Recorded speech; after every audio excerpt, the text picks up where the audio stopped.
Not right, let's say it's small and therefore targeted.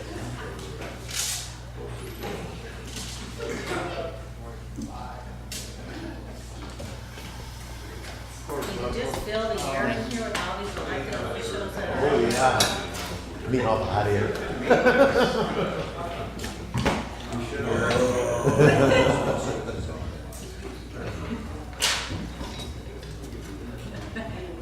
We're waiting on Karen.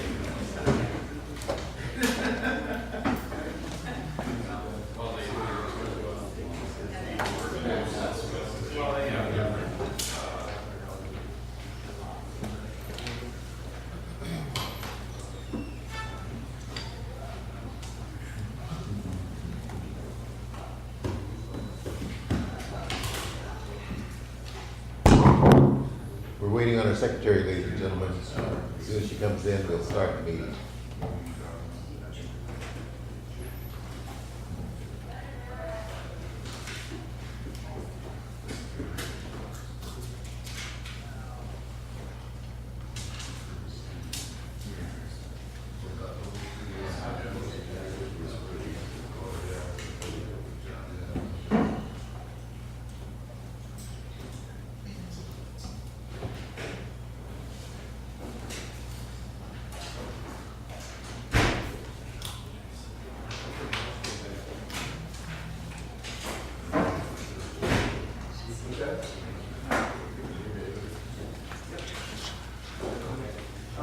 Okay, we're ready to go.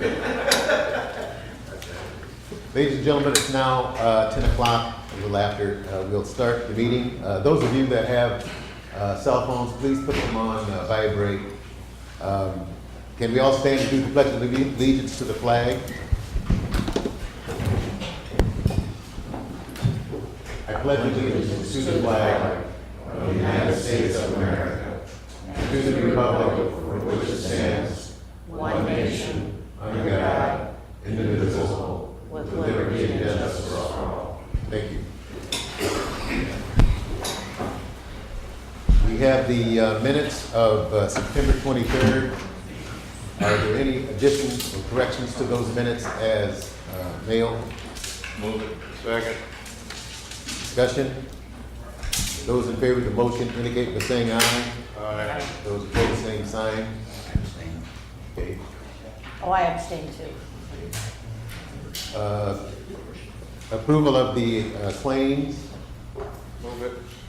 Second. Okay. Those in favor indicate by saying aye. Aye. Those opposed, same sign.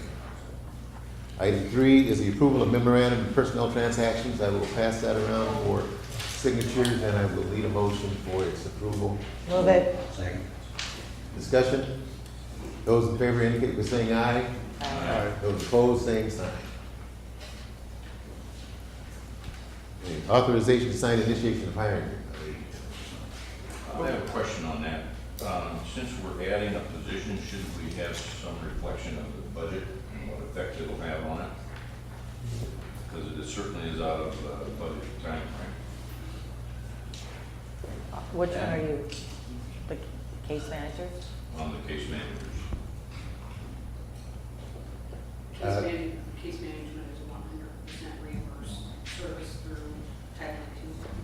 I didn't hear a word of it. Sorry. The case management budget is 100% reimbursement through Title II program. So let's see it. We can do that. That's not a problem. We need to fill one as quickly as possible. So you will provide the, Yeah, we will have to amend the budget for these two positions, our new positions, and increase our revenues. On that, we plan on doing a budget amendment sometime in December for several items or new items that came about. So we'll be doing this in December, probably first part of December. okay. But this is totally reimbursable? Yes. Okay. But it's only one position. Let's move it. Okay. Any other concerns? I mean, is there a second? Second. Any other concerns? Those in I favor? guess I'd like to see some justification for an expanded position too. Okay. You can provide that information, Pat? Yeah. Okay. Will do. Those in favor of the motion indicate by saying aye. Aye. Those opposed, same sign. Okay, item number 4, this is approval of the resolution for notice of property sale 128970. Is there a motion? Move the parcel. The hearing be set for October 14th at 10:15. Second. Discussion. Those in favor indicate by saying aye. Aye. Those opposed, same sign. Thank you. Item 5 is the building services. Mark Elgert, you want to step up and talk about the 3 items that we have here? Good morning. Good morning. I would like to start out with a repair of the bathrooms and shower room we plan on at Prosper Hoyt. We plan on redoing the old shower room into a restroom and then taking a vacated, mostly vacated restroom, and making just mainly a new shower room out of it. And they both need done really bad. Are you in Prosper Hoyt or Prairie Hill? I'm at Prairie Hills. This is item A, opening of the bids for Prairie Hills restroom remodel. Yes. Okay. I have a bill here from Aldino Construction.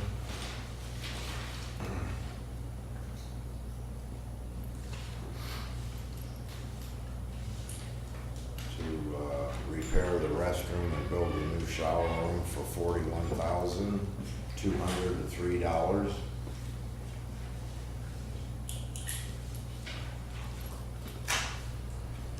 Also have a bill for the bathroom and shower room from Sands Construction.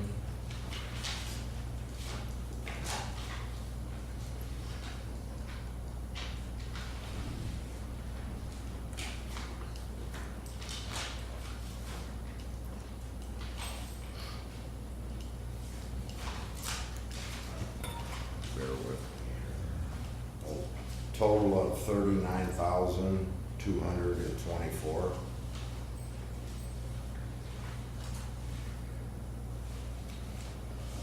I have a restroom and shower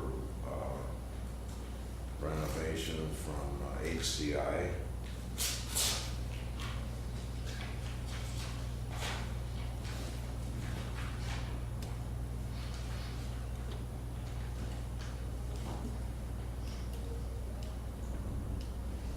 For $32,894.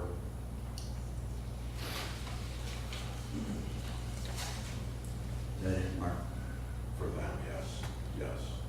If the bids be referred to building superintendent for recommendation. A second. Second. Okay. Dennis, did you have a We comment? did have 35,000 budgeted for, so the board knows how much was budgeted or we can with our bids. Also, could you speak in the mic a little bit, because nobody back here can hear hardly anything. And that's just for the bathroom? So there's 35,000 for this bid alone. For the restroom. For the restrooms? And a new shower room. being Okay. built. It was budgeted. That was budgeted. Now I'd like to move on to Prosper Hoyt for the repair of the front of the building and also the repair of the stairs and the handrail, the stairs. No, we did not vote on it. We need to, just a minute, Mark, we need to vote on, refer the bids to you for evaluation. Those in favor indicate by saying aye. Aye. Those opposed, same sign. Then we have- David, did you have a concern? Yeah, we have roofing on top of that, so Prairie Hills. Do you want to go with the roofing next? Yeah, because it Okay. says roofing and restroom All remodel. right. This is a re-roofing of Prairie Hills. I have a itemized bid from J.C. Roofing.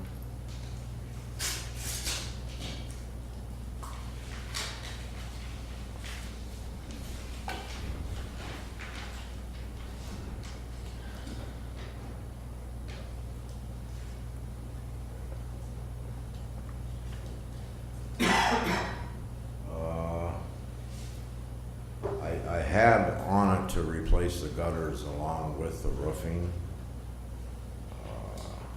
They will roof the building, tear the roofing off and roof it for $65,750. they would go with metal shingles, which is the same thing they have on City Hall out back of us, a metal interlocking shingle for $89,900. And the gutter replacement would be $34,160. We reserve the rights for salvage of the old gutters, which are solid copper, so that would help make up for the price of the metal roofing if we decide to go with it. In other words, if we sell the copper, then we'd have the money for that, and that would go into reduce the amount of the repair. Yes, Okay. yes.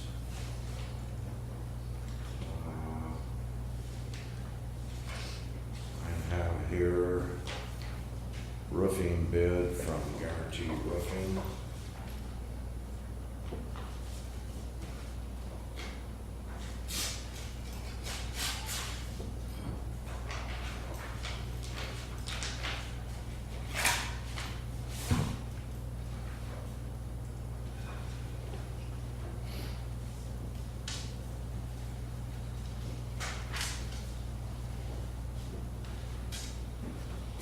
I gotta read the scope of what they're gonna do. I haven't had it open. Okay. Speak a little louder than the mic. Oh, okay, all right. People can't hear you back there.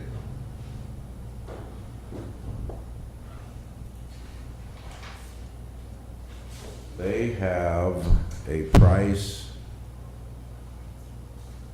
of $137,724.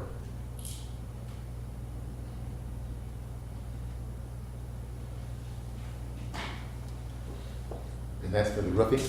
Well, that's, I'm trying to find out here. Yes, that evidently appears for the roofing.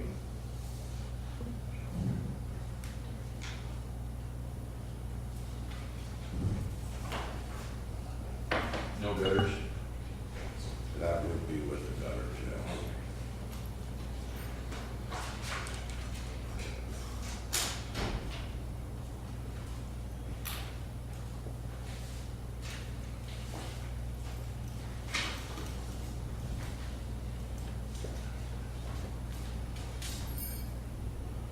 I also have a bid from Winkler Roofing here.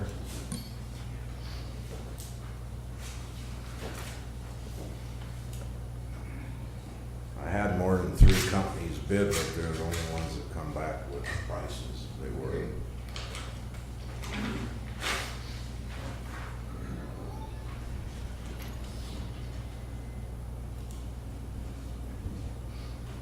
This is a total for the removal of the roofing and the downspouts.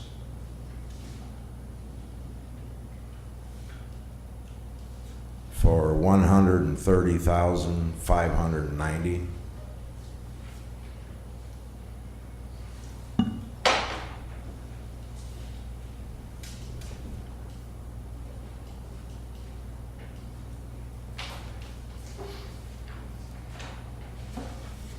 Any other bids on the roof? That's it for the bids on the roof. Move to refer back to building superintendent for review. Second. Discussion? Do we have anything out there for the roof? Well, we did budget 65,000, but that's for roofing. The gutters is a new addition that was not budgeted for. Okay. Now, if the board decides they want to do the gutters, we'll have to find the money. Well, that'll be an evaluation if you bring those back to us. On On the, that gutters. okay, all right, you bet. Those in favor of the motion indicate by saying aye. Aye. Those opposed, same sign. All right, we have the repair of the Trospahoy front. Okay, I'm gonna start by opening up the hand railing repair and stair repair of the front of the building. I have a bid here from Sands Construction.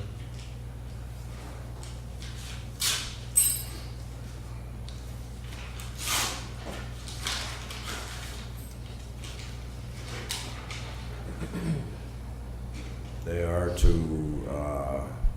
pin the stairs, do the repair on the stairs and repair the hand railing for the price of $6,068.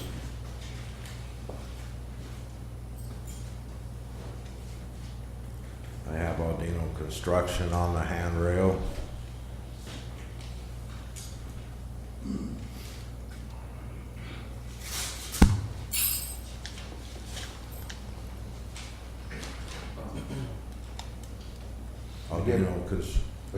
Aldino Construction would repair the stairs and weld and repair the handrail back in place for $7,922.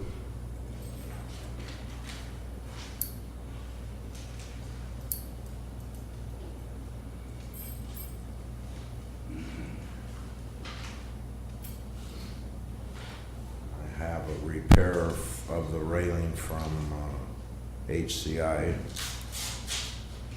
stair repair.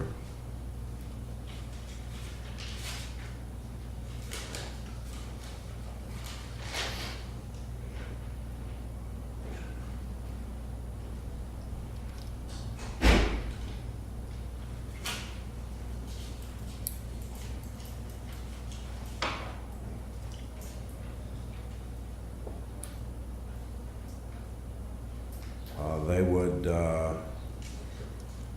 propose to finish material and labor to complete in accordance with, this might be 2 jobs in one.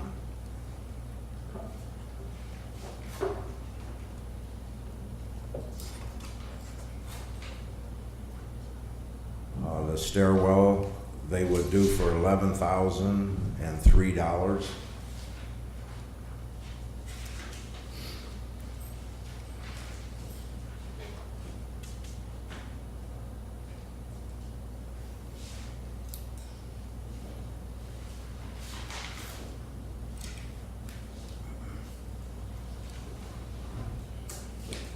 Let me change that. The handrail and stair repair from HCI would be $8,824.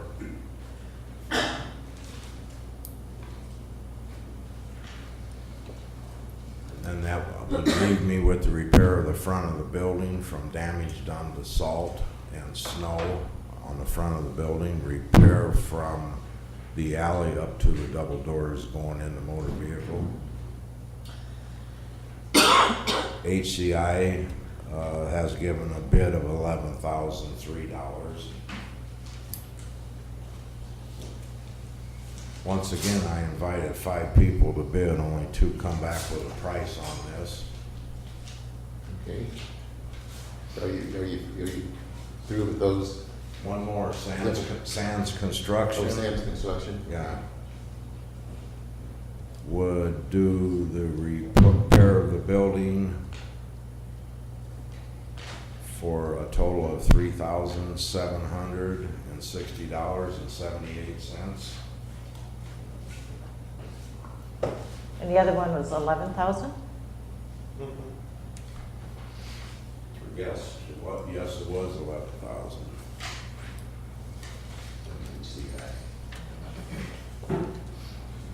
I have one more bid for the tuck pointing of the law enforcement center, and I only got 1 bid. Maybe we need a motion on the, so that you can Motion receive to refer back to building services. discussion. Okay.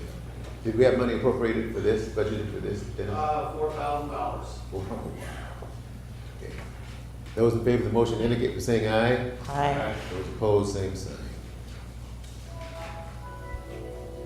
I do have 1 bid for tuck pointing. I would like to go out and get another bid or 2. So you want to hold on this? I'd like to hold on to that till I get a couple more bids. I think we need to do that also, right?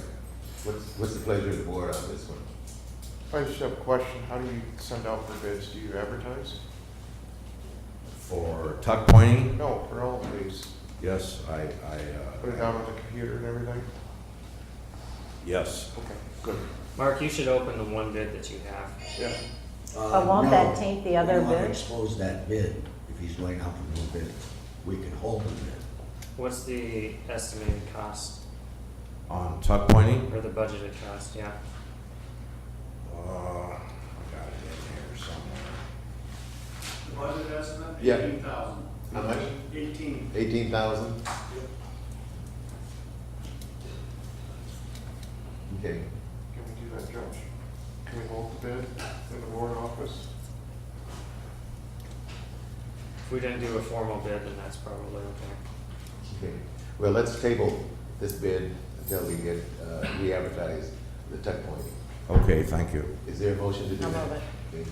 So, those in favor of the motion indicate by saying aye. Aye. Those opposed, same sign.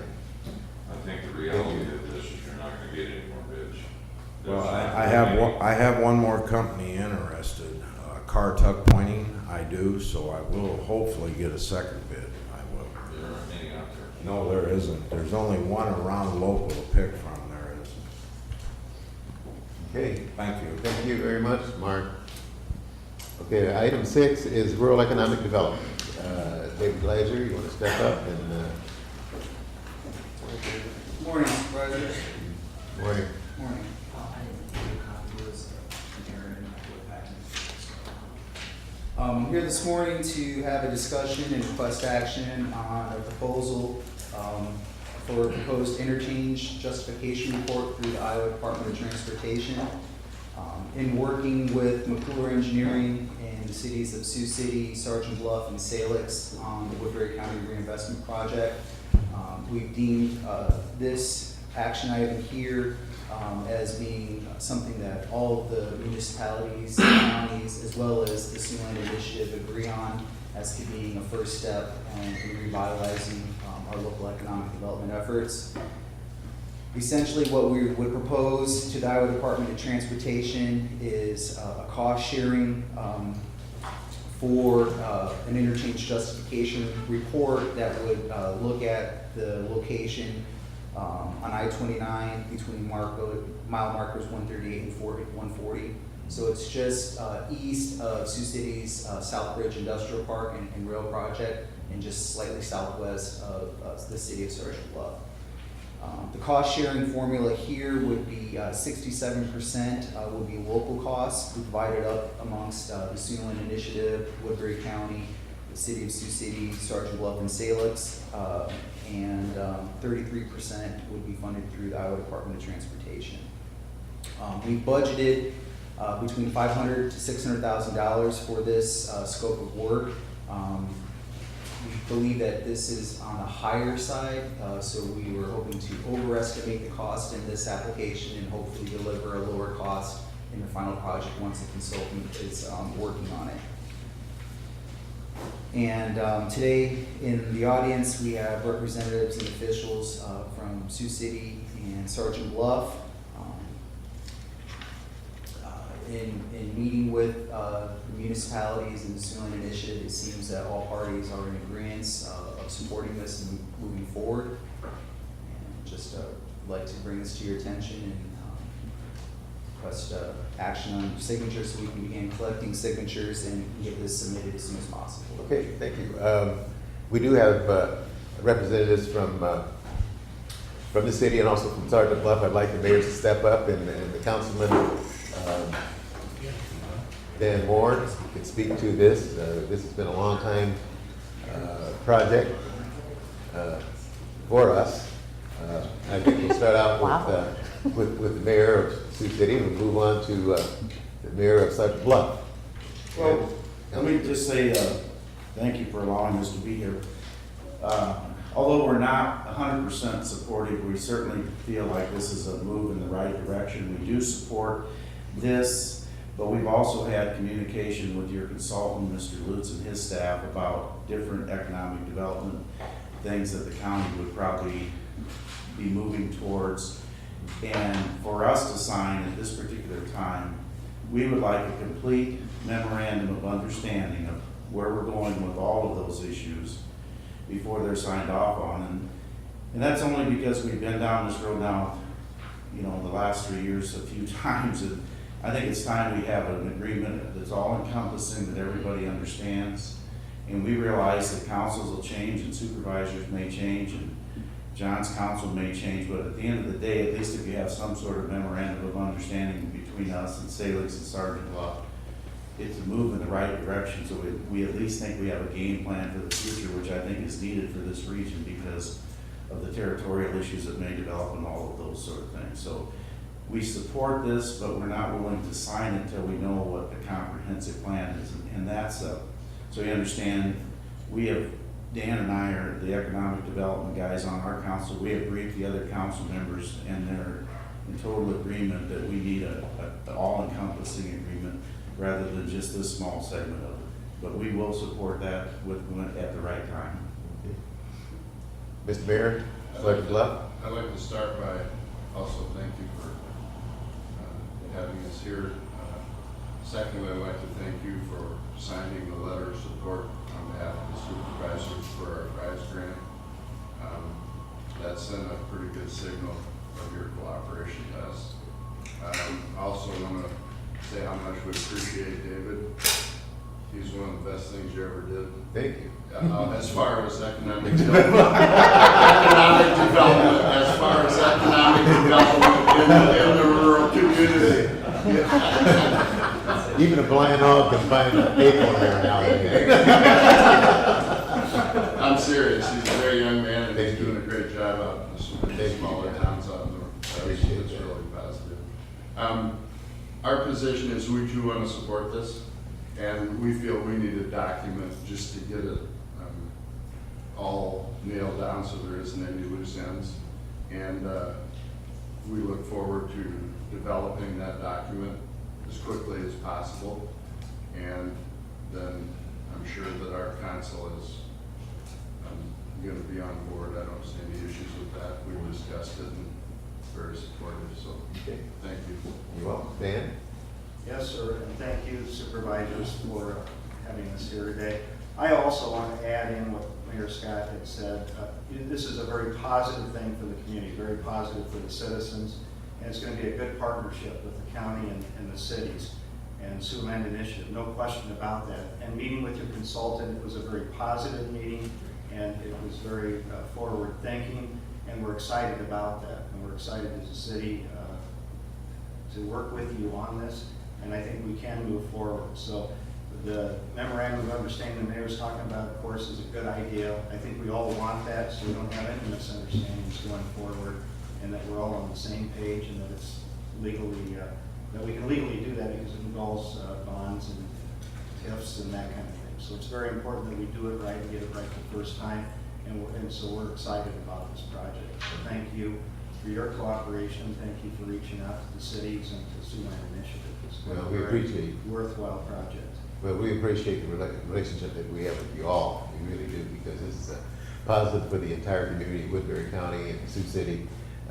It's going to, I think, enhance and enrich and make us a lot more attractive for commercial development, you know, in our area. And that's the bottom line as far as being able to reduce property taxes for folks in this community, because if we broaden that commercial base, it's certainly going to help us there.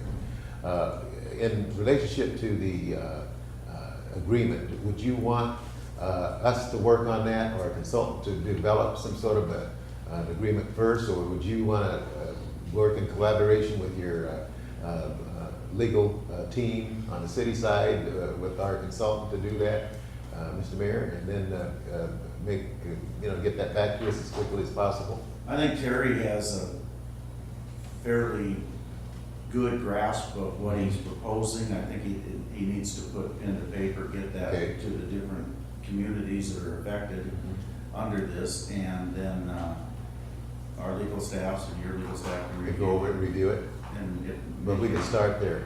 Right, that's what I would suggest, because he's met with everybody that as far as I know. I totally agree with that. He's also doing a great job bringing people together, He is. and I think he'd be the logical place to start. Okay, all right. Work with that document, and then we can all. We'll start that immediately, and but we do appreciate this morning. Mr. Chair, Yes, sir. I'm concerned about the timeline. How soon do we want to have this done? Well, I Like you say, I think it's within the realm of reasonability, and then from talking to him, I think Dan would agree that within 30 days, that could be done, if everybody, works to that end. I don't think that's an unrealistic time frame at all. I think within 30 days, that agreement could be ready for signatures, and we would be willing to, I mean, we're not gonna be roadblocks to it. If what was explained to us, you know, the things that have to be questioned about, when you have a tip overlay, you probably maybe need a 28A agreement. I don't know the answer. I don't either, but you know. But that's what I'm saying, those sort of small things maybe have to be worked out, but they're not something that should be a deal breaker by any stretch. So I think they could be done quickly, and the two legal staffs, in consultation with our different bond counsels, should be able to figure that out quickly, how that would work. So 30 days is what we're targeting then. I would hope so. I think that's realistic, Larry, based on the, Yeah. that in principle, I think we're all on the same page in principle, but the devil's in the details, of course. Well- But I think the 30 days is very realistic. And I know John was involved with, you know, his side, and we probably just allow our staff to do it so that it'll move quicker and try to assemble council members. Dan and I will be part of the process, but. Yeah, okay. But continue, he's worked with our staff to get to this point, I'd say he needs to. Continues to do that.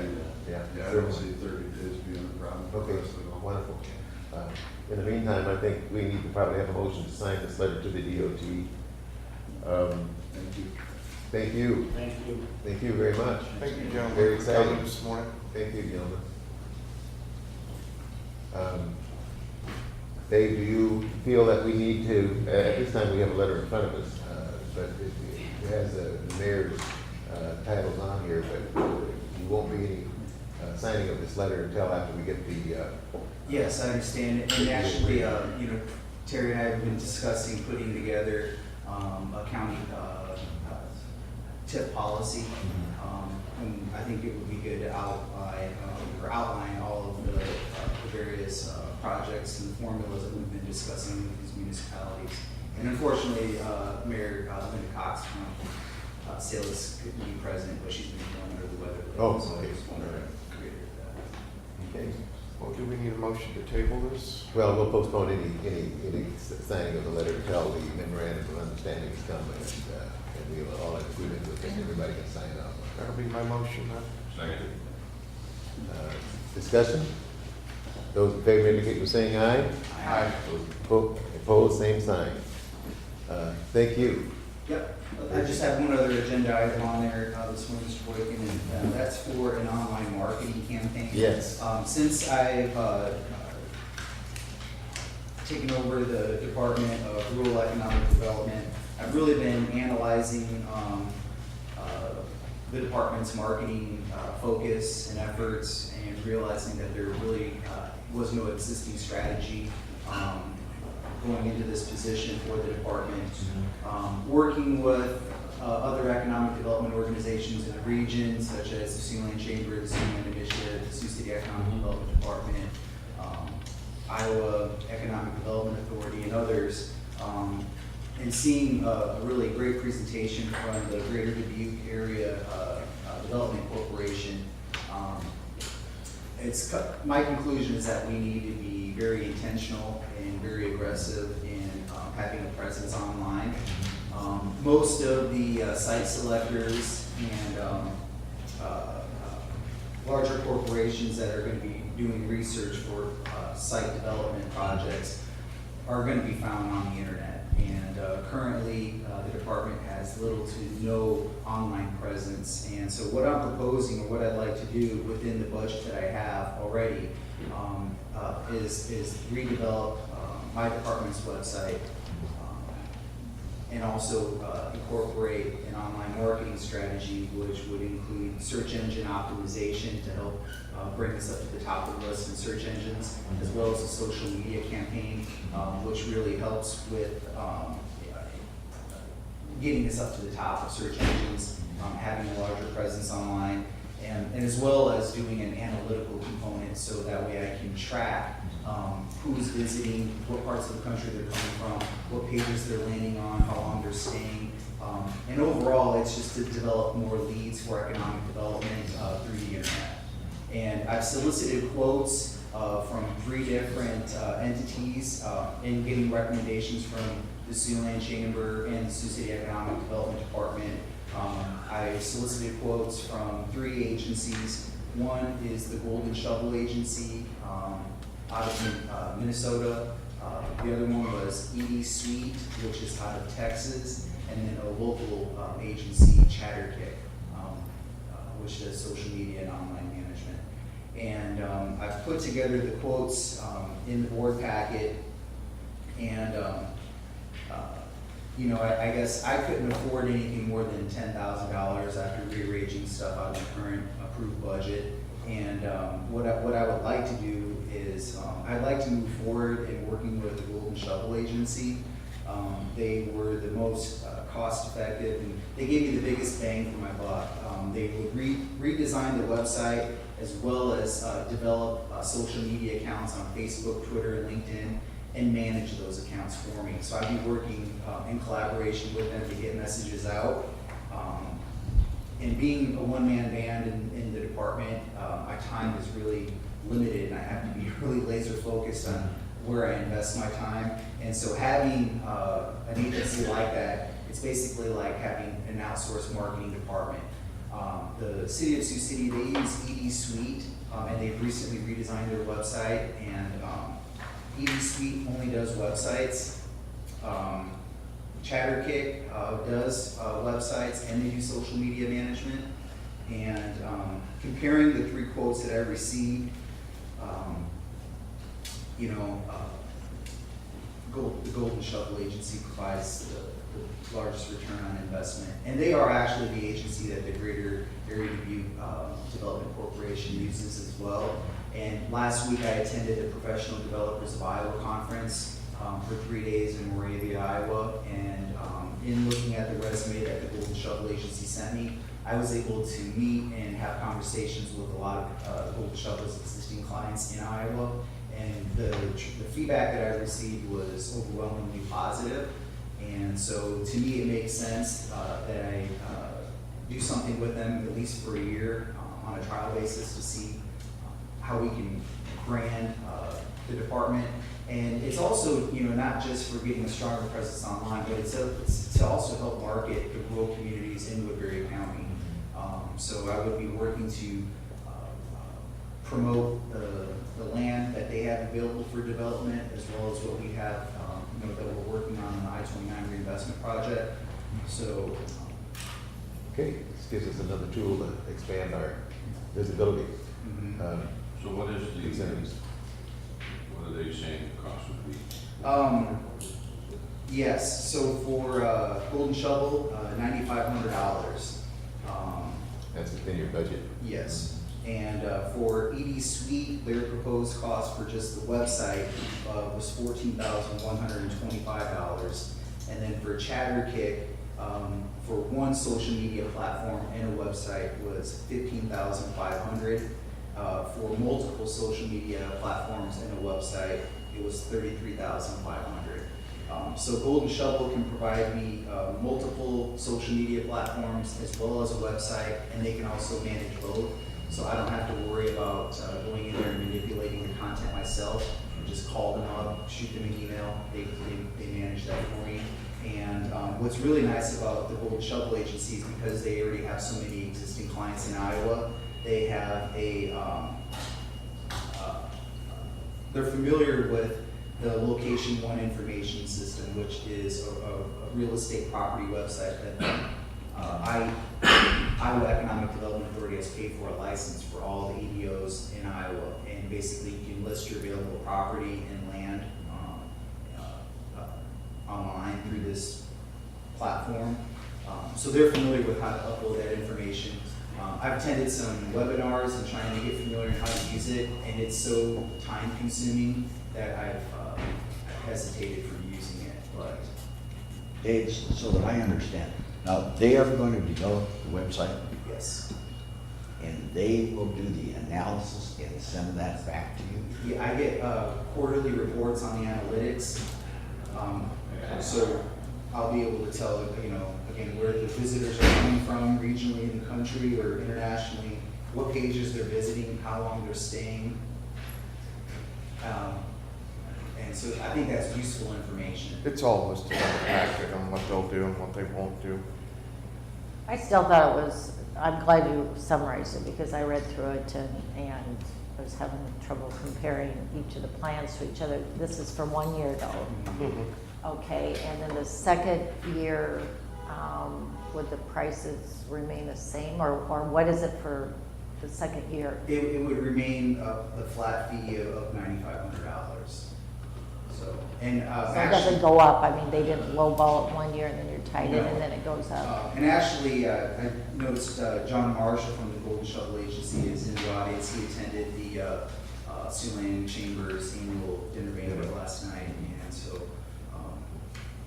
if you'd like, you can probably answer any more questions that you may have. But I feel like this is a good decision. Okay.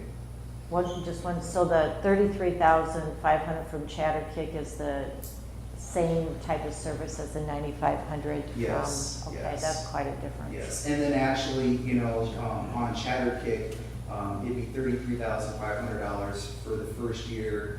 Additional years would be $30,000 a year. Okay, and So then- it's significantly less. Sounds like a pretty good deal. What's the Yeah. pleasure of the board? Well, I would move it. I think, I'm a little behind the time, but I think this is needed. I know you're gonna be a lot more focused and do a lot more than what our IT services provide. I did call IT just to kind of get John's feedback from his viewpoint because we do have a website and he further explained to me that this is, goes way beyond what we do here at the county. We have a very And he limited was very function. supportive as well, so Great. I'm with it. I like the fact that you're gung ho and you want to do this. Is there a second to our motion? I would, You second? well, I'll second it, but for discussion. That's good. I'd like to have Joshua look it over, make sure it's kosher, make sure everything looks good before we sign off on this. Because I don't know. Well, we don't have a contract. Well, we don't have a contract, but David went out and got 3 bids, and I don't know if that works without getting them sealed. No, we don't have an issue with that. It's not for, the type of service that it is not something that requires a formal bid. Okay. And going out and soliciting various bids is kind of a best practices sort of thing, but it's Okay. not required. So and David talked with me early on when he was developing this, so I'm comfortable with where it's at today. Okay, my second's still good though. Okay. How's, there's no contract? Yes, there is an agreement for the service here. Should I see it? No, I just want to know what the motion is. The motion to have the board Authorize the chair chairman to sign. sign? Is that your bid? Is I that your think the motion should be maybe that we will move forward, what's the name, Golden Shovel, and we should review, shouldn't we have the contract in our packet to look at? Right, we should, and, So that would have to come back again? maybe? right, for signature and authorization. Is that your motion? I will second that. Okay.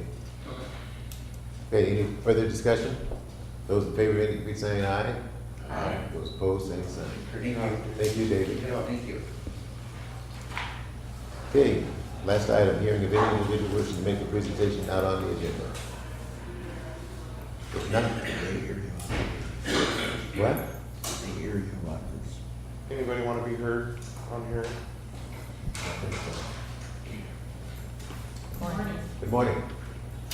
I'm here today because I received a lot of calls from our members regarding a letter that we received, and we are wondering how they got county employees' addresses.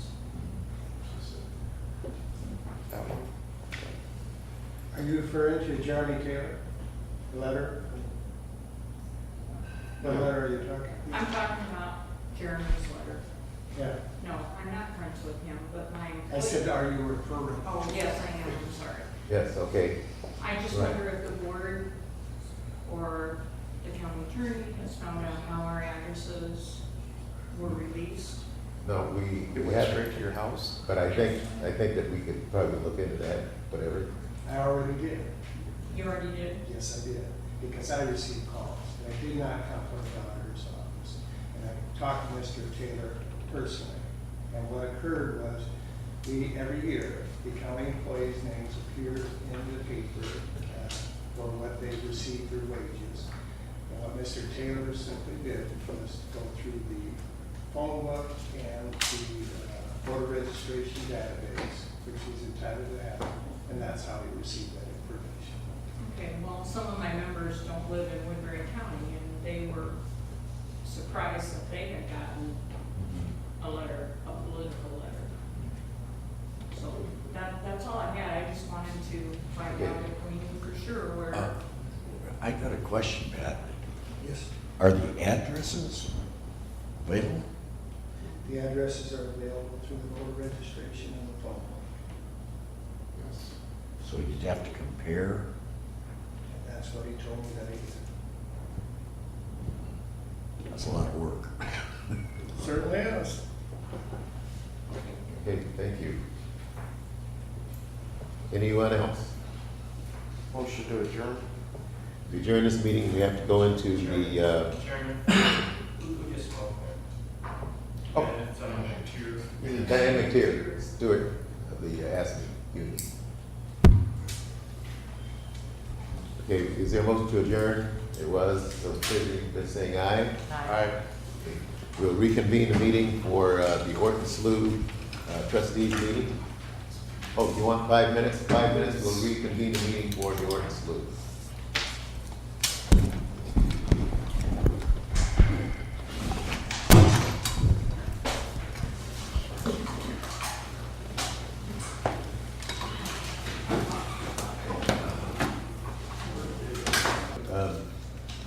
Give your name and Okay, I'm Ivan Dressler. I'm the engineer from the firm of INS Group out of Storm Lake. What we're doing is presenting the final engineer's report for the Orton Slough Drainage District. And what we'll be doing is going through this report, and then the board would be looking to accept the report, put it on file, and then set a public hearing date with the landowners of the district on this report. I'm going to, I had also handed out separately to you a index, basically so that you can kind of follow along. We will be going quickly through the written report, and at any time that you have some questions and would like to discuss something a little more depth, just feel free to bring up a question. In the beginning of the report, we talk about the scope of the services. The purpose of the report is to provide information relative to the drainage relief requested by landowners within the benefited drainage area of the Orton Slough. Basically, we were hired to evaluate the district, its outlet, and to come up with potential recommendations for addressing the drainage relief that's been requested out there by the landowners. The 1.2 talks about the location, the soil types. I won't go into that in any detail. On page 2, the 1.3 section talks about what the district facility is. It is a 24-inch tile, subsurface tile outlet that serves basically the 2,700 approximately water acres in this watershed. The district in the history outline, this district was established in 1912, and then there is a outline history there that you can refer to for overall history to the district.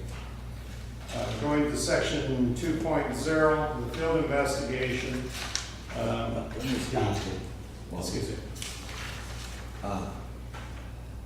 In 1912, there was a 24-inch outlet. Was this supposed to solve the problem? Did they have engineering at that time? They said this was a problem solved for that area? Well, yes, I mean, the intent was the landowners petitioned to form a district to provide an outlet to the Orton Slough watershed, and they would have hired an engineer at that time to evaluate that. At that time, the standards that they would have been evaluating in accordance with would have been different than what we have today.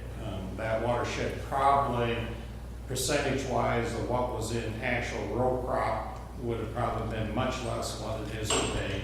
There would have also been the potential small grain that was being used in rotation with any row crop.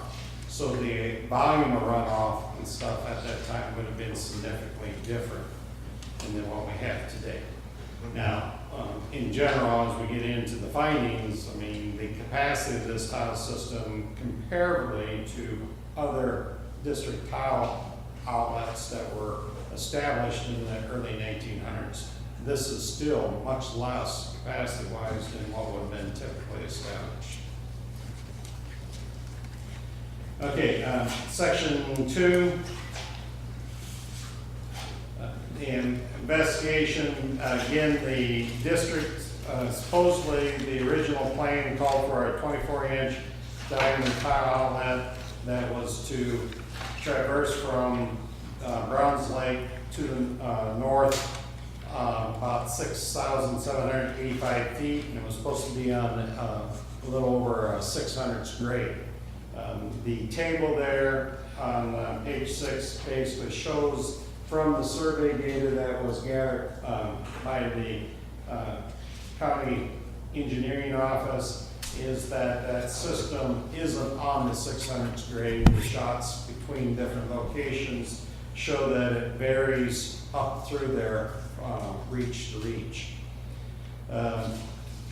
Going down in the bottom portion of this watershed, what we're finding, or on page 6, typically for watersheds without surface drainage relief using a subsurface tile system as their outlet, agricultural drainage standards recommend that the outlet be capable of handling a ½ inch of runoff per acre per 24-hour period.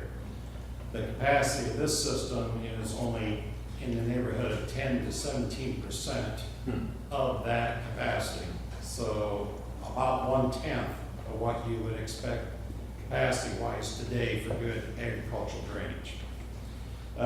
Farther down the last paragraph on that page, we talk about the fact that the upper 1,800 acres of this watershed actually physically drain down to a lower, low area that was the formation of the Orton Slough area, and that property basically is where the tile outlet comes into that property. So you have out of this watershed of 27 acres, 1,800 acres of it flows by surface down to this lower gathering ponding area, and then has to drain out of that location by means of this 24-inch tile outlet. The delivery of the overall surface drainage on this watershed, since it's a very flat topography, is fairly slow. And then on page 7, we talk about the fact that there was some improvements done to that delivery system with the clean out of a surface channel that traverses from the CRP property where the inlet of the tile system is up to the northeast from that area. It traverses, and maybe we would want to go to the next, why don't we go to the second page, I think is adequate. And that's probably not going to be large enough to enlarge. And then we can shift to the solid oil. Hand control.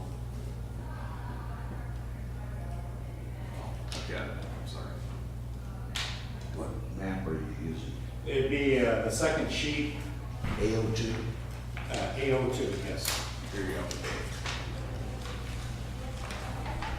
The CRP property and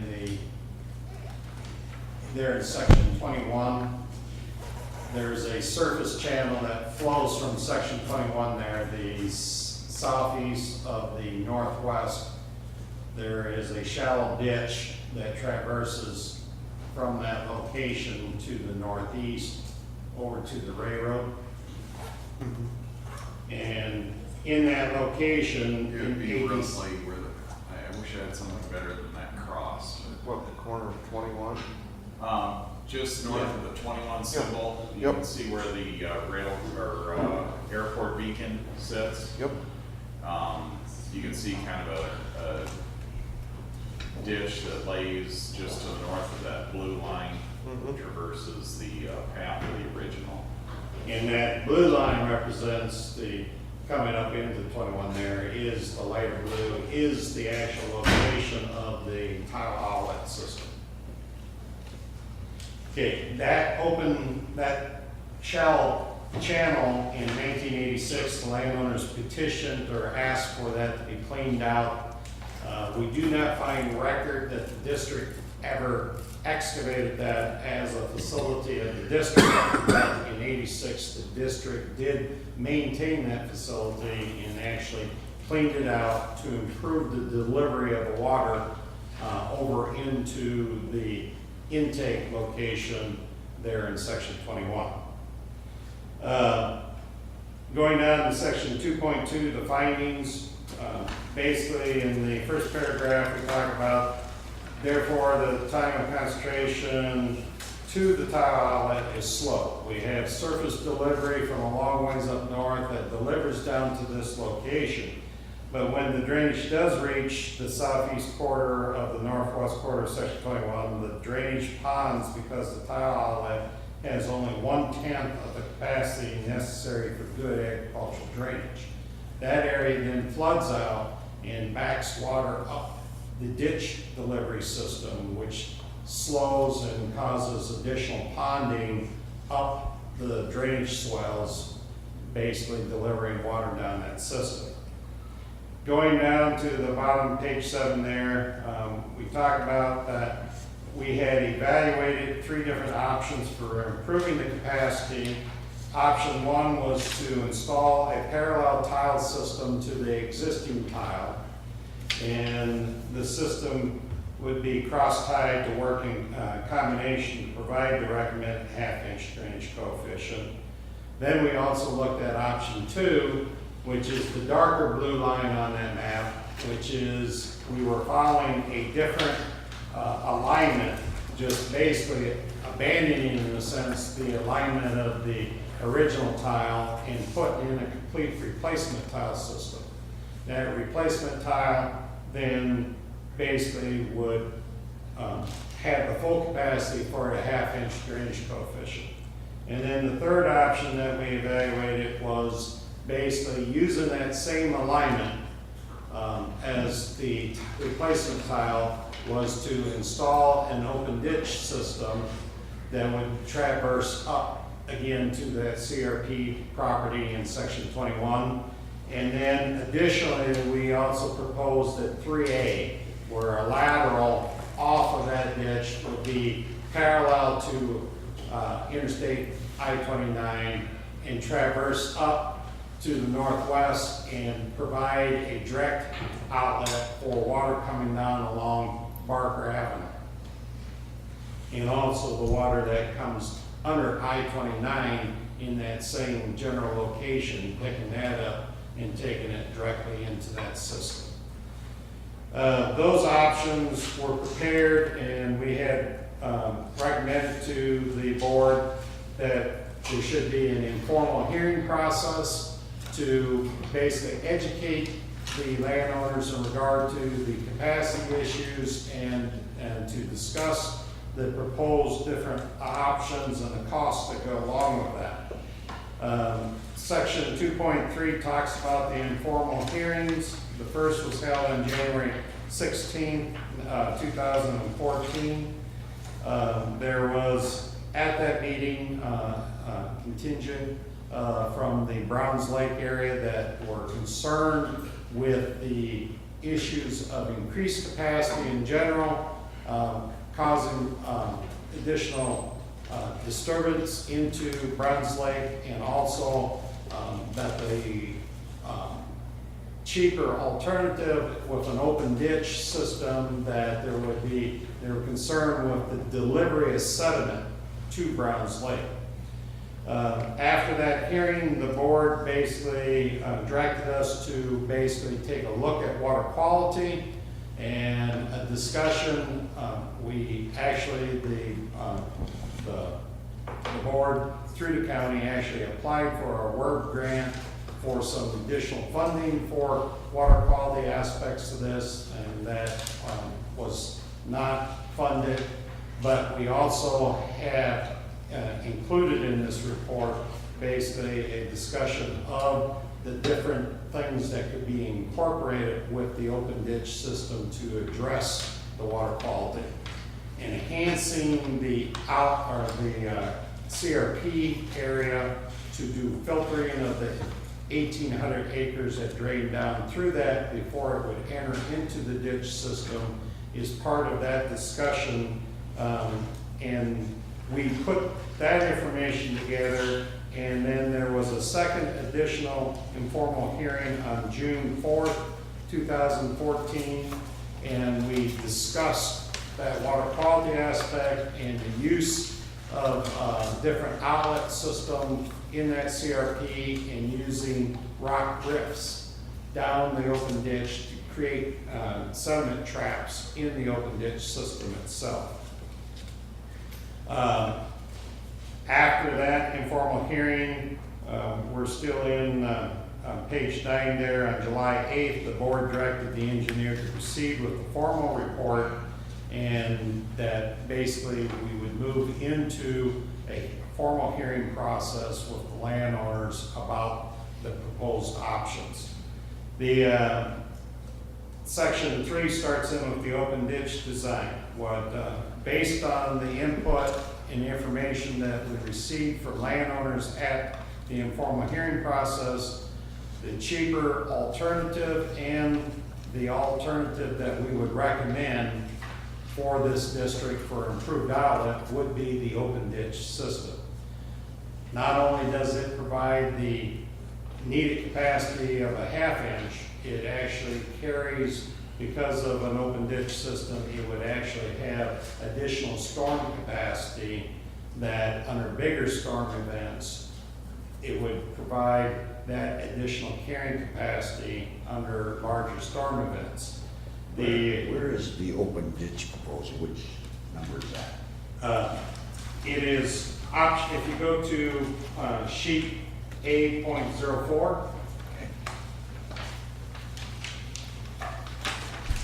that there shows the alignments for enlarged that show the alignment of option 1 and then option 2 and 3.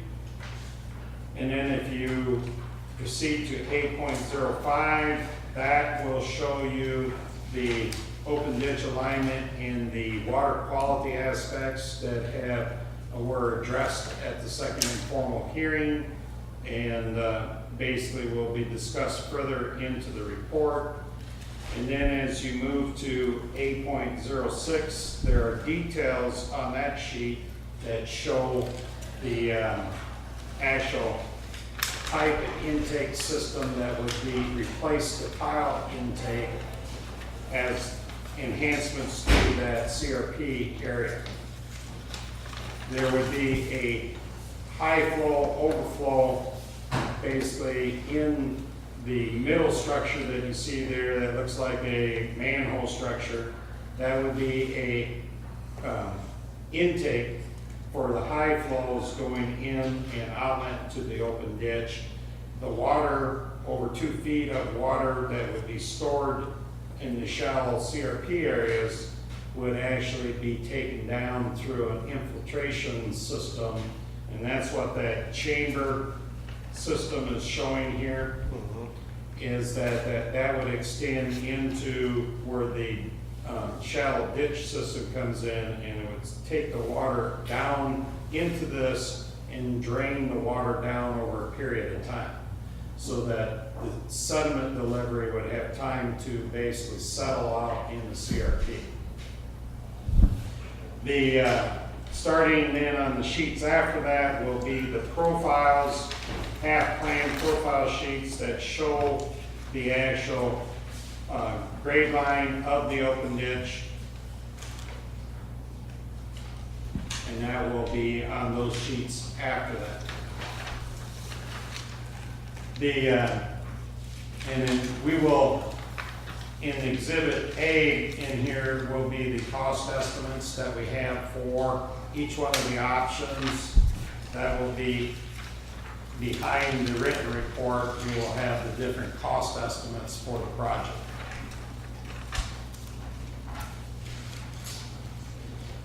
Continuing on with the section 3.1, the open ditch design.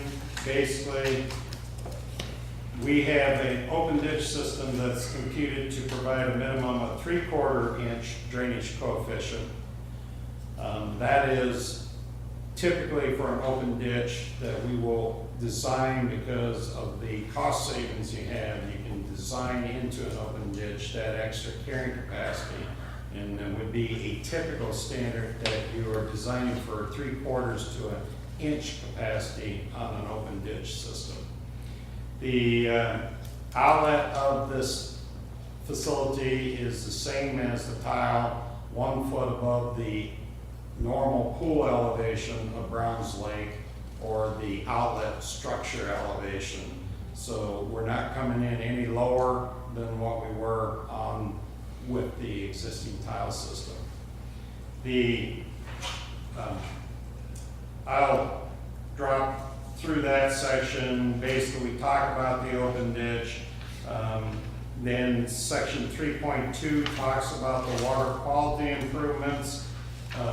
Mark, why don't we go back to that sheet 8.06. If the board has any questions in regard to that, the details section are showing on 8.06, I think would provide you some clarity. Up here, the in-channel rock riff, that shows that by just using riprap in the channel, we would create these sediment pools, that the water going down the open ditch would actually trap behind that rock, the low flows, and allow sediment to settle out. But then the rock is porous enough that the water over time will seep down through those, but the sediment will drop out. So that's the in-channel aspect, and then the...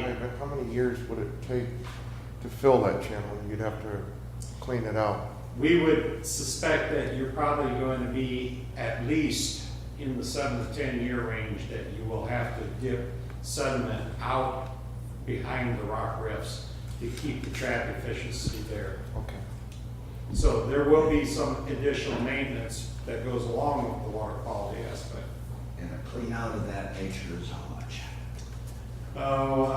This would be in the lower, you would probably be looking in the neighborhood of, I would guess in the neighborhood of $5,000 or less for that type of maintenance, because you would remove the sediment and spread it adjacent to the open ditch. That's county maintenance? No, that would be paid by Drainage. the district. It would have to be part of their annual levy, and you bankroll for it. And, like this contract, similar to what we did on Hackley District, but much less intrusive. So you're probably looking at, I'm guessing somewhere around 10 to 15 hours of excavator time, $250 to $300 an hour for that work. So I'd say the $5,000 range is probably pretty reasonable. You're only going a couple of bucket widths behind each of these to get that sediment. So did you say that the existing tile, would you replace that? Actually, with the open ditch system, what we propose in the report is that the existing tiles stay in use, but the segment that goes through the CRP would be actually removed, and we would cap the top end of the tile system. So the only use the tile would provide to the district would be as anybody's private tile that would be tied into it. Then as the tile actually completely starts to fail, the decision would be made of potentially just abandoning that section. And if there's private tile that would need to be extended to the open ditch, what we would recommend is that the district do that on a 50-50 basis with the landowner to extend his tile over to the open ditch. So then you would put in a new tile to Browns Lake? No, they would outlet into the open ditch that drains to Browns Lake. It'd already be there, they just have to run their tile from their residence to the open ditch. That would be a pattern, or it would be a private pattern tile or other tile system that they would install in their fields. This would allow the area to drain still the interstate right of way on the west side of the road, immediately east of Design Homes, where there's currently an intake, and then there's 2 new intakes that have been constructed to maintain our ditch drainage on D51 as well. How many private lines do we have going into that tile? It's hard to Does say. anybody know? There, I don't know if we really know. There's a couple. Yeah, how many inlets from private owners go into there? 1, 2, 3 at least. Okay. We also found one that's coming into the old intake structure along B51 that we didn't know about, that is coming from the east. That was reconnected as part of the DOT project. It was unexpected and not noticed until they actually removed the old intake. It wasn't on the plans anyway. It did not show up on the plans. Which would be very common, you know, with that system being there since the early 1900s. Yeah. Well, and the intakes along B51 have been there probably since 59 or so, when the original overpass was constructed. It's hard to say what they might have done in the time before that was an interchange. Continue on in the report, the 3.3 section talks about the alignment and road crossings. There would be road crossings under D51 and then up under the Interstate I-29. Again, under the Drainage Code of Iowa, basically the secondary road department would be responsible for the cost of the crossing under D51, and the state of Iowa would be responsible for the crossing cost under the I-29. Also, we talk about the fact that final sizing of that, we make a sizing for the district side of it. Both of those departments would be asked to verify the sizing that they're looking at. You know, we would require it to be a minimum of this size to basically provide for the capacity for the district. Okay, other crossings on this proposed alignment, there would not be any railroad or entrance crossings associated with the proposed open ditch alignment that we would be dealing with. Going on to 3.6, we do talk about the fact that there is utilities involved. The main one being the issue of the northern natural gas pipeline, which would traverse within the first few hundred feet of Browns Lake, is where the open ditch and the pipeline would cross. This would be an issue that we would recommend that through legal counsel that we do some verification, but we do cite under the drainage code under 468.186 that basically when the district has an established outlet and you're going to improve that outlet, even with basically changing alignments, that the utility is responsible to provide that crossing again for that facility. Now, sometimes this becomes somewhat of a heated argument with the utilities to deal with, but in typical situations that the utility maintains that responsibility to provide that. They would have to drop their pipe and go under the bottom of the open ditch, you know, instead of basically, you know, I'm sure they're probably down there in the 5-foot range or something. We would be deeper than that. We'd be down in the 10-foot range. So they would have to actually have a formal crossing underneath the open ditch. District right away we talked about on page 12. Going to the table on 13, we show the actual right-of-way. Anything inside the top width of the open ditch is actually physically taken, would have to be, in a sense, acquired at going land value rates. And then adjacent to that would be the spoil bank areas outside of the top width of the open ditch that the district would acquire easement along for ingress, egress, and in those areas, we're gonna have spoil that has to be deposited on those. We would be stripping that ground back, placing the spoil, shaping it, and then actually topsoiling that spoil bank back. It would remain farmable to the landowner, but it is intended that easement comes off of the property tax rolls of the county, and the landowner maintains use of that spoil bank for farming operations. Work area outside of the easement that the district would be acquiring for the open ditch, we would need additional room for the work. That, based on the landowners would be paid damages for the use of that work area during the year of construction. Section 4.1 basically goes into an explanation of the work involved with the proposed open ditch and lateral ditch, the parallel ditch up alongside of the Interstate I-29. 4.2 talks about the work that would be involved with the water quality measures, the rock riprap traps in the channel, the improved intake system to the CRP ground, and that's covered in that section. Additionally, annexation, if we go back to the sheet 8.02, we'll talk about the land area at the northern portion of the district and the land area down here in the southern portion of the district. Again, what we have modeled through LiDAR, topographic information for the district, the culvert information that we were able, that Mark's personnel were able to give us in regard to culverts underneath the road system. We were able to model which way does the surface water actually flow from this property. This water does flow to the facility of the district. Now, obviously, it has a long ways to travel. Annexation just talks about the fact that you do receive some benefit because your water is actually flowing to the facility of the district.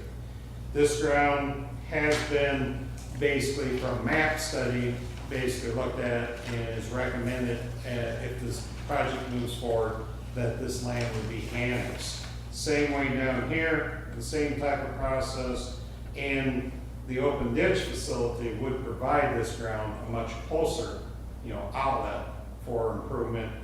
And this ground also would be recommended for annexation with this project. Annexation is done under the drainage code. There is no remonstrance rights under annexation. The landowner, if it's found that his water drains to that facility, the district, the trustees of the district can basically bring them into the district. They would then get classified and be assigned an assessment. How much benefit they get is actually handled through that process of the classification. So that's what annexation means. Annexation just means bringing them inside of the assessment boundary of the district. Oh, okay.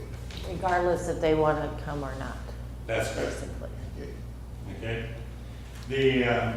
You're looking at 700. There's 748 acres potentially that would be looked to be annexed. The annexation process also would have a separate hearing. There would be an annexation report filed, and the landowners would be, whoever's being annexed would be given separate notice where they could come in and object to the annexation, but their objection needs to be on the fact that their water physically doesn't drain to the district facility. So they'd have proof, I mean, they'd have the burden of proof to say that my water is not going into. That's correct. But the engineer, you know, in our report would do a field evaluation to verify that what we're finding by flow paths is actually what we're finding out in the field. Okay. Going on to section 5.2 on page 17, we talk about the assessment schedule evaluation.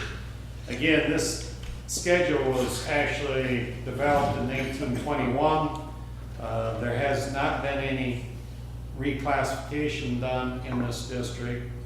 It is very typical that these schedules are inequitable after changes in the district. Obviously, there's been road work that changed things out there, and if you did an improvement, any one of the three improvement options, that would change the distribution of benefit in the district and would need a reclassification to redistribute the benefit in the district. Additionally, if the annexation is done, you're going to have potentially up to 700 acres of land that has to be classified. So you would also, at that time, it would make logical sense to reclassify and redistribute the benefit. So if any one of the improvements done, basically reclassification is pretty much a necessity. If annexation is done, it is basically a necessity to do reclassification. Section 6 talks about basically that we are, you know, there is a apparent need for improved outlet capacity in this district. The different options that they evaluated are for that purpose, to provide that increase. The cost aspect that we'll get in here shows that the open ditch is a much lower cost process of going after that, even with land acquisition and everything else built in. And the other thing that even with water quality aspects built in would still be cheaper than the other alternatives. Section 6.2 talks about jurisdictional wetlands. We've touched on this a little bit at the informal hearings. Landowners would be asked to get wetland determinations for any one of the improvements because it could impact farmed wetlands in the watershed. We've had brief discussions with the NRCS, would not expect there to be significant farmed wetland in this watershed. We use the Fish and Wildlife Service wetland inventory map to evaluate preliminary what potentially could be impacted. There was 4.4 acres of land that show up as potential wetland that we did include in our cost estimate for mitigation aspect. And one of the issues that would come out of that would be is the landowner and the district, the board would have to make some decisions about the mitigation. If we could buy the credits through a bank, does the district basically help pay for some of that mitigation cost? It is typical that the district will share part of that mitigation cost with the landowner because the rest of the district is needing the improvement, and that improvement can only be done if these impacts the wetlands in the sense are taken care of. So we typically would recommend someplace in a 50-50 split with the landowner regarding mitigation costs. Okay, the 6.3 talks about the recommendations. Again, in our report, we talk about the fact that the open ditch is the apparent most cost-effective means of going after the improved capacity for the district.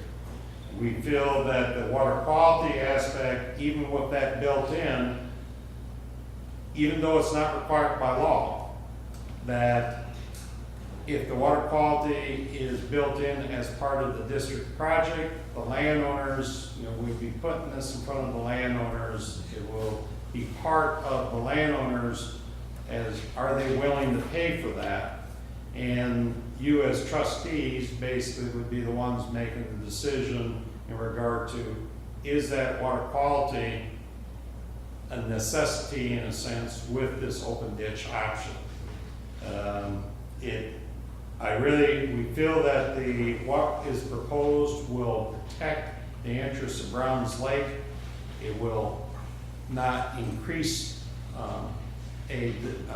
adverse impact to the lake by using that type of water quality aspects to clean up sediment before it's delivered down the Do you think ditch. this plan, as you presented here this morning, would even diminish the, I would say, pollution or the bad water going into Browns Lake based on what you just talked about earlier with the things that you're putting in place that would settle out some of this sediment? It's going to slow, obviously, the water going into Browns Lake. So it would have to improve, the water quality somewhat.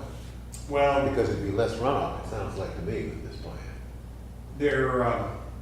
You will deliver water to Browns Lake Right. faster than what you're current, because you have such a small capacity on that tile system. So the open ditch will have a larger carrying capacity. But by the fact that we're enhancing through the filtering that we get through the CRP ground, and then with these traps in the open ditch, we feel that the amount of sediment delivered to Browns Lake comparatively now to what would be with this open ditch system, that we would not have an adverse impact to Browns Lake. Will we be cleaner than what we are today? No, we don't think so, but at least we can state that we feel that it will actually remove the sediment to be an equivalent water quality going into Browns Lake as what's happening today. The current, I'm going to explain that, current tile system, actually the intake system is actually where the open ditch comes in to that intake, is basically any sediment coming down that system right now, it flows at ground grade right into the tile system and can flow. So anything that enters the tile is delivered directly to the lake. To the lake. That's not good. No. Yeah. Now, the one thing about this watershed, it's a very flat watershed. So is there a lot of erosion coming off of this watershed? It is not a highly erodible watershed because it's flat. It's out on the Missouri bottom, and the velocities of flowing water are fairly slow. And then basically they pond up, and you're ponding that water, waiting for it to get through the outlet system. And that will still, with this enhancement, we will still be doing that. We'll still be ponding water there, waiting for it to draw off over time. But what we will do is control how deep it will pond. We will get rid of those bigger flows and not allow the system to back up the delivery ditch system coming to that CRP ground. See, I understand when you're talking about sediment. That's gonna settle out. But when you talk about water soluble fertilizers, you're gonna be dumping that in a whole lot quicker. No question about it. I mean, yes, again, what your phosphorus is attached mainly to the soil particles itself. If you're controlling sediment, you're basically doing that. Delivery off of a subsurface tile system for nitrate in comparison to an open ditch system, actually the nitrates moving down through the soil profile to the tile system is basically picks up more nitrate delivery than the actual surface water itself. So the surface water we're taking off of this, as long as we are able to handle the sediment, we will basically take one of the largest problems with surface water being phosphorus, and that's where you get your algae blooms and things from in the lakes was off of that phosphorus. As long as we can handle the sediment, we should basically be handling the phosphorus issue that would be in that surface water. No matter what we do, they're still gonna use their chemicals. Yeah, And nitrates are going right into the groundwater system anyway. Right. that's good. And, you know, Browns Lake is an oxbow lake and is in the natural water course. And, you know, obviously there's farming activities right up to the lake, right to the boundary of the lake. So, I mean, there's nutrients being delivered all the way around the lake into that system. Some good, some not. That's great. Just to jump into the cost estimates, if you go to that Exhibit A, the first cost estimate is for the relief tile system. At the informal hearings, we had shown the construction costs. We have added the other potential costs of annexation, reclass, foreign interest, potential wetland mitigation, and basically the total cost projected for the relief system would be a little over $1 million. The other non-district costs, you would still have basically a 54-inch pipe system that has to be jack and board under 51 and I-29. Those costs are shown down there, showing the probable non-district cost being someplace around $200,000. And you see that we're showing mitigation being a split with the landowner on a 50-50 basis. Now, is that truly 4.4 acres of farm wetland? We won't know that without the wetland determinations. The option 2 being the complete replacement tile system. You know, don't worry about the existing tile. Again, as it fails, basically you would abandon the use of it. You would use the new replacement tile system. That cost is $1.17 million. And again, we showed the non-district probable cost down there. And so that gives you an idea. Again, we also show your averages down there. Assessed acres are just under 2,400 acres right now. With the annexation, you would be around 2,700 acres. And if you spread this over 10 years, the average cost in the watershed would be around $42 per acre per year. Now, average isn't what everybody's going to be. The spread on this assessment schedule would probably be about 2.5 times that. So the highest assessed ground would be 2.5 times the average. But then you're going to have lands that are way below the average. So the average just tries to give you some kind of a range as to what the maximum dollar amount is. And if everybody had the identical benefit out there, this would be the average in the watershed. Is the 10-year period and the maximum like we could go with, or can we go longer? You can go 20 years. 20 years on. Okay. If you put a waiver on, you have to go 10 years with your waiver program. But you can extend all the way to 20 years with that. If you go to option 3, we have basically laid out this in kind of segments. The first segment is the open ditch of the main open ditch construction. Then we show the water quality measures. Then we show the engineering aspects down below. If you go on to,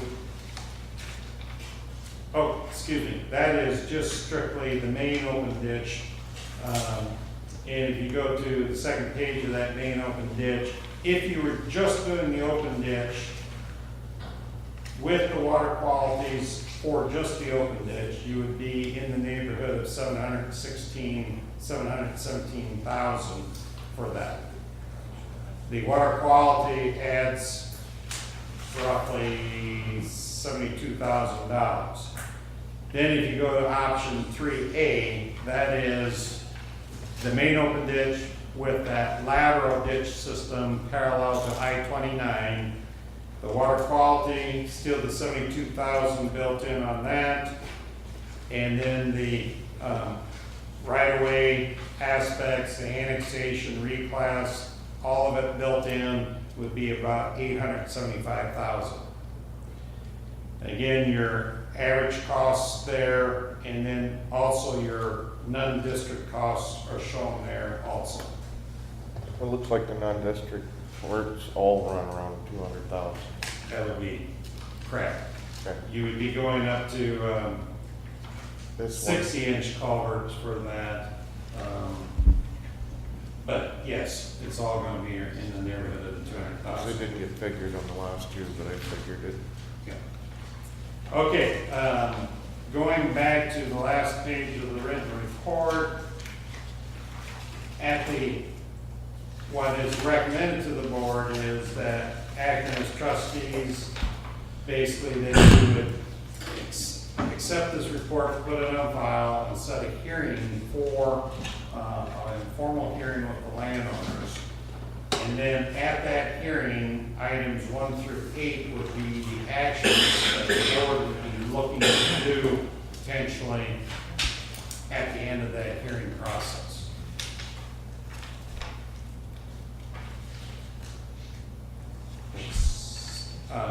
Additional questions for the board? I know that's going through fast. You'll get to hear it again when we put it out there to the public. But it sounds like a pretty complete report to me. I mean, it looks like we've got a lot of information here. Will members, once we accept this, will the members of the general public, I mean, the landowners down there get a copy of this so that they can be familiar with it at that point? We put it on file at the auditor's office and at the engineer's office for them to stop and look at. Typically, it would not be, mailed to everybody, but How many landowners are we talking about? We have mail out this whole thing. I think we had somewhere around 36 to 38, if I remember correctly from the list. Some of them have parcels as small as 2 acres, some of them have a few hundred acres. ownership is shown in your plan sheets too there, so that you have that for reference to. Would it be possible to put this report on our website so whoever wanted to access it? Yeah, that would could? be another avenue. That's great. I can post that for you. Yeah, that'd be great.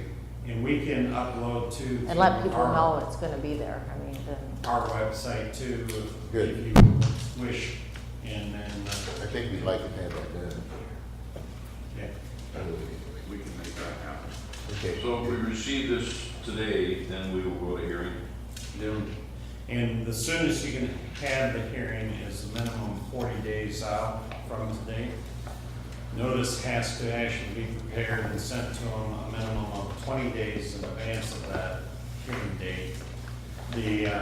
Due to the fact that we're looking at a late fall, Mark and myself had some discussion about that maybe you would want to hold off to the earlier part of December to actually have that hearing, because landowners Should be farmed. They're out are going to be out farming, 40 days from now would put you around November 9th timeframe, and obviously we're not going to be done harvesting by then.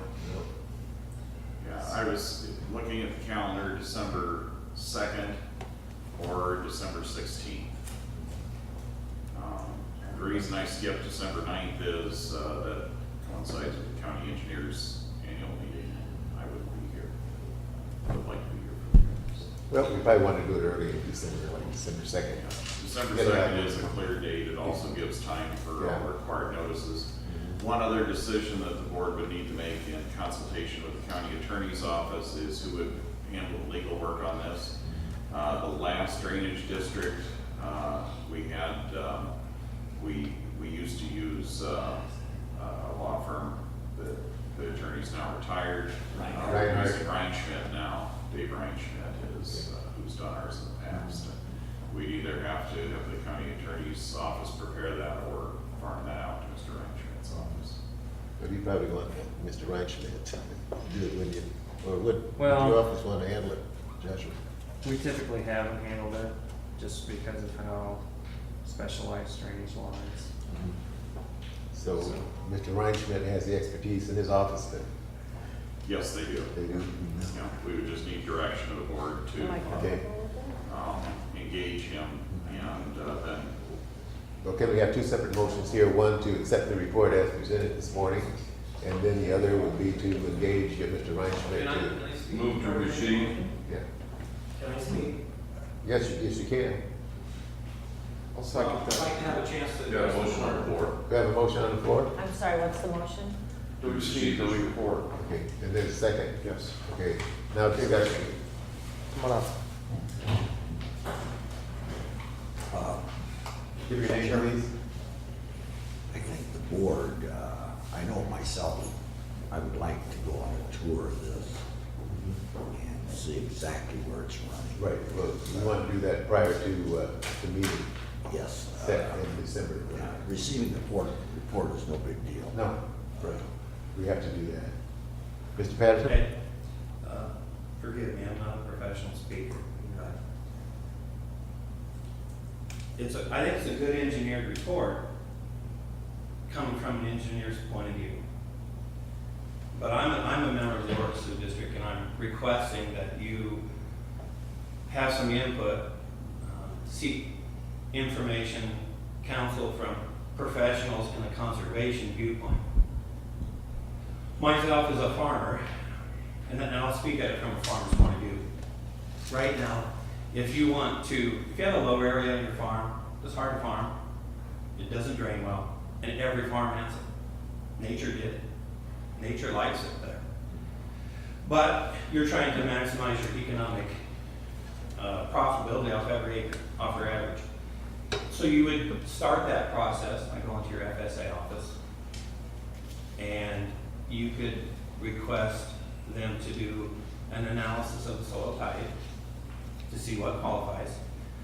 They also would give you an estimate of if you wanted to enroll that in some of the conservation practices that are available, what type of income you could receive from those.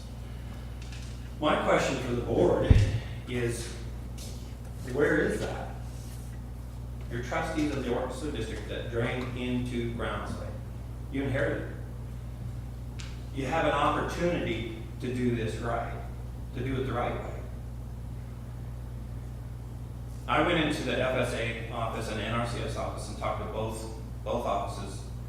Neither office has had any contact whatsoever from anything from the York Sewer, not from the engineer, not from our county engineer, and I don't think that's the way to do it right. Those people are professionals in their area. When you look at it from a common sense point of view, I went out to the water that, we had a lot of rain. I went out and took samples of what ran into the lake from Orchard. I went and took samples of the water that was over by the Luton pavement, put it in quart jars, canning jars. Just a simple thing. But you know what?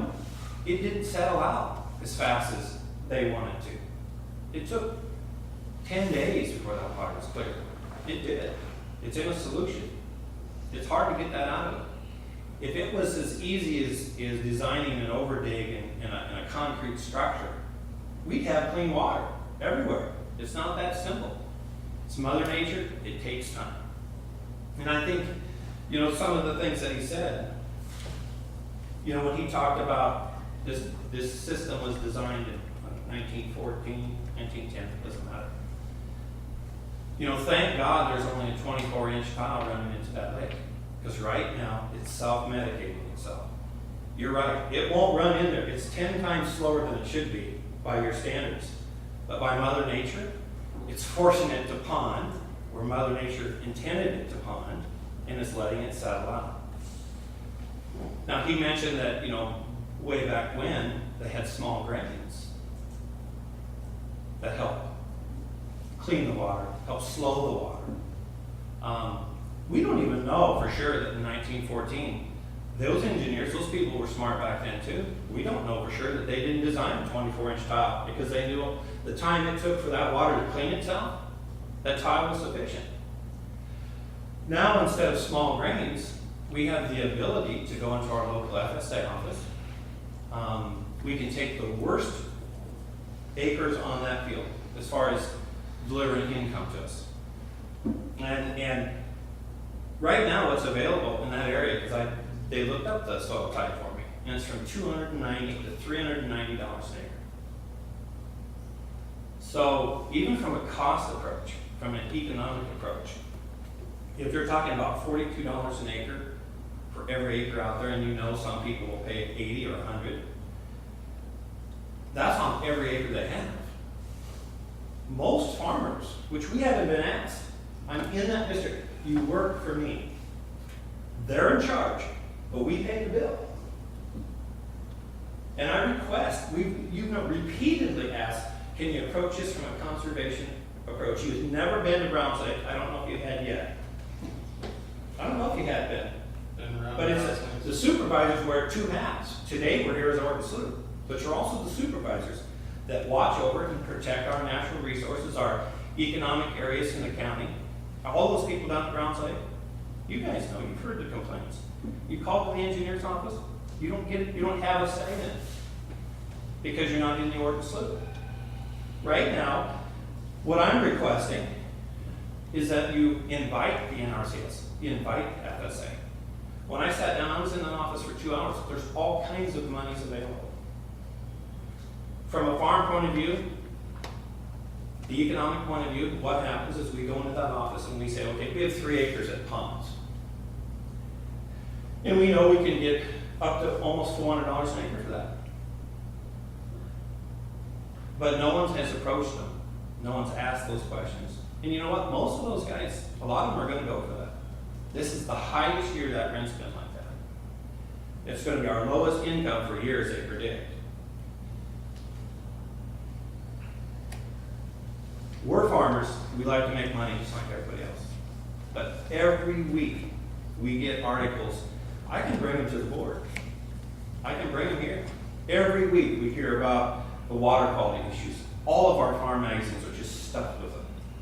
You know, you see articles about EPA's Clean Water Act that people are arguing with. This is why the EPA is trying to, for no better word, bring this upon us. Because we have times like this that we can say, sure, a law might be on your side. It might be. But that law was from like, what, 1920, 1940? We used to plow our farms back then. Times change. Right now, all that the people of Browns Lake area want, the people in Sioux City, everybody in Woodbury County that use that lake, is balance. Bring some balances. It isn't a purely engineered approach. If you want everyone, I think you can achieve everyone's goal, including the farmers of drainage, the income for those farmers, the people of Browns Lake. I mean, this is a chance to really do something right here. So you're asking for us to request from the NRCS and this other agency to do an evaluation, conservation evaluation First, what will they do for us? I mean, will first they? of all, what they said that they'll do, Uh-huh. they need an invitation. They need an invitation. So if they got the they'll come to invitation- you and they'll bring to you, just like this presentation, they'll bring you a PowerPoint. They'll educate you on what's available. Okay. And we as farmers, rather than pollute that lake, I mean, I know what he's saying, and respectfully, from a farmer's point of view, that is horse bucking. We have drainage ditches all over, and they do not clean themselves up. They don't. Lake Darling, and I don't know if you guys have seen any of those articles, it's the same thing. You can't keep running those sediments in there. Those quart jars have this much sediment on the bottom. And it's not going to fall out that quick. It doesn't matter how many concrete overdigs you run through. It just won't settle out. It has to, actually, thank God for a 24-inch tile. Well, let's do this. George, if I could suggest, Yes. we could invite and have another informal hearing where we invite the NRCS to make a presentation. Okay. The difference between what's here is you guys are trustees of the whole district. Right. The majority of the effort, or the majority of the monies and programs available, and Mr. Patterson can correct me if he wants, are available to the individual landowners. Mm-hmm. That isn't something that, as a board of trustees, that you can engage on their behalf. But that would give, if we could do that between now and that hearing, perhaps the NRCS could allow the landowners to see individually at that meeting what would be available to them so that they could make a cost and income comparison and see what's available to them from the NRCS as far as federal programs that pay cash rent to take money out of production or land out of production that avoids cultivation in those areas that are necessary to be drained versus the cost of doing the drainage improvements, which, and again, in fairness to INS Group, their charge was to do a drainage design. It was not to engage NRCS programs. But that's something that we can do. Okay. Can I respond to that, please? Yes, you can, and then I'll provide it Okay. together the rest of them. And then we're gonna draw this thing to it. Those people are specialists in their areas. They don't need to be, they should be invited not only to educate all of us of what's available, but to be engaged in it. Because so far, the meetings that I can gather the information from the IRS group, when they met with the DNR, when they met with those people, said to me, all they did was want to quote case law. They're hired from the engineering, but what I'm asking the supervisors as trustees of this, to ask the designer, please engage those people's practices into this. It doesn't mean you have to accept it, but it's not complete. I mean, right now, information is being withheld from you guys as trustees because it's coming through this.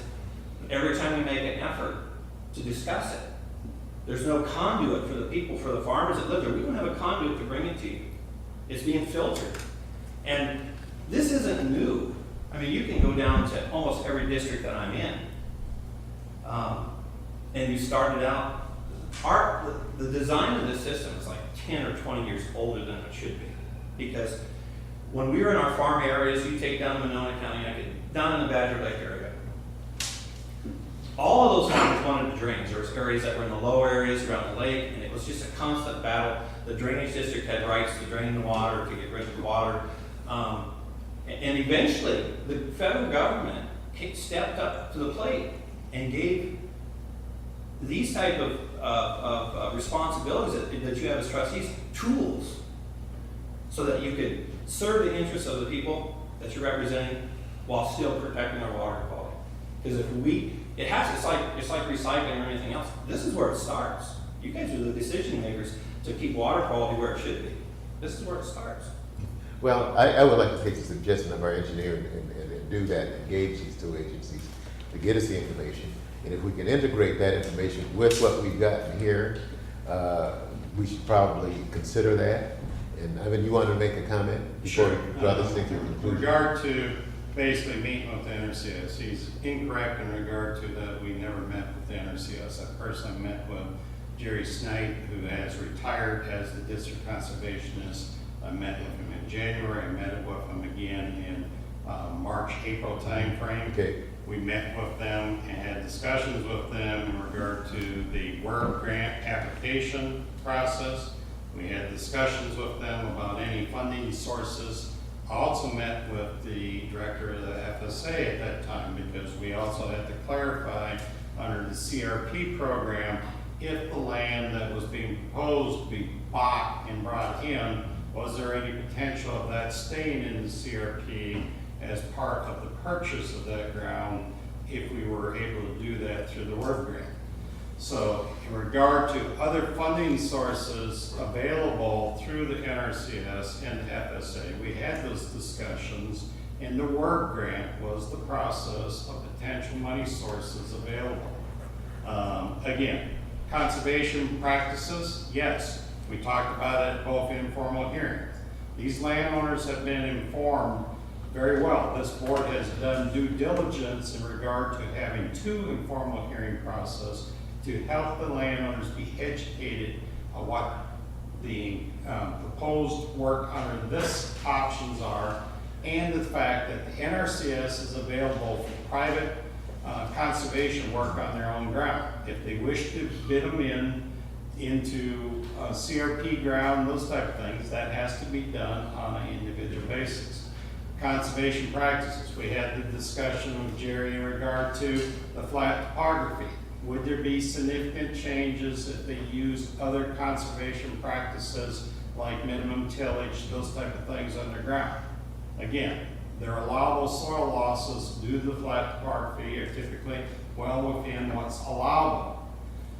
In regard to cleaning up the water, we haven't said we're making this water sparkling clean. We said we're not. We're trying to basically use methods to control the sediment to within the sediment levels that are currently being delivered to the lake.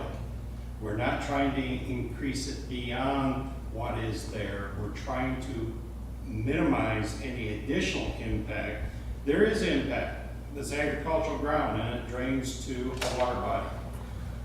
The formal hearing process allows the landowners, all the landowners, and again, remonstrance rights are available under an improvement option. The landowners controlling 50% of the ground, or excuse me, 50% of the landowners controlling 70% of the land have the rights of remonstrance to stop improvement from moving forward. The majority in a drainage district basically, in a sense, rules. You as trustees represent all landowners in the district, and those landowners have the full right at both informal hearings and at the formal hearing to file objections and be heard, because you were there. A lot of you were there to hear your concerns. So the formal process is the way to move this through so that the landowners' rights, both for and against, are being protected through the informal hearing process. The problem with the formal hearing process is we get to go to a meeting and all of it's presented new to us. We don't have a chance for intelligent response. All right, then that brings up a question. At a formal hearing, does a decision have to be made at that point in time, or do you use it as an avenue to gather information, get a, your thumb on the pulse on how many landowners want to engage in other practices that will also be part of the comprehensive approach? And before that formal that's kind of my point, is can the NRCS engage into discussions with the farmers so they're informed before the formal meeting? And when in the different areas, when you have a combined, they are individual people that sign up, but when you go into an area that's a comprehensive review, a comprehensive approach to clean up water, and there's a lot of us farmers that say, hey, yeah, we dig that, we're all for it. You have other things, other funding that's available to you. But do you have to make the decision? No. Okay. The board at that hearing can basically continue the hearing so that you don't have to send additional notice. You can continue the hearing to another date and time, basically, and as long as that is announced at that hearing, no additional notice has to be provided because it's established at the hearing. Just in case, even if we do, get the information out and invite the other parties in, sometimes it still takes longer than, 30 days to move forward. I just want it to be all inclusive and give us, like I said, give us an opportunity to, we live there. You don't live here, we live there. That's our backyard. We farm there, we swim there, our kids swim there. And well, I think that, with these two agencies, we can request, as you just described, Mark, that we engage them and giving us more information before the formal hearing, and then have them come to this formal hearing and present that information just as Ivan's done here. And we can take that information away with us and determine whether it can be integrated or if it's not possible. But if it's the individual farmer's responsibility to engage those agencies themselves to get the funds necessary for their private property, then somehow that's going to have to come together with this as for us as trustees. If we're going to engage it as not only a drainage district project that needs to clean out and whatever, but also a conservation issue too. It sounds like a collaborative effort of individual farmers with what we're doing here. That's what it sounds like to me. Sounds like an opportunity. I mean, I have nothing against that, and I think that we should do it. Here's where our legs are being cut off. But those other two agencies Right have now. to determine how we can do that in a legitimate way. And this is where we need your help. That's why I'm asking for your help. the DNR and the NRCS and the FSA, for no better word, a gag orders on them. They are not Who supposed. put the gag order? Through the state office. The who's state, the state office? I talked to them. Well, I don't we know. have- I don't know who Mr. Well, Big is. we- Just we- a second. Just like let me make sure I clarify this, please. I don't know who the person is that said, "Wait a second.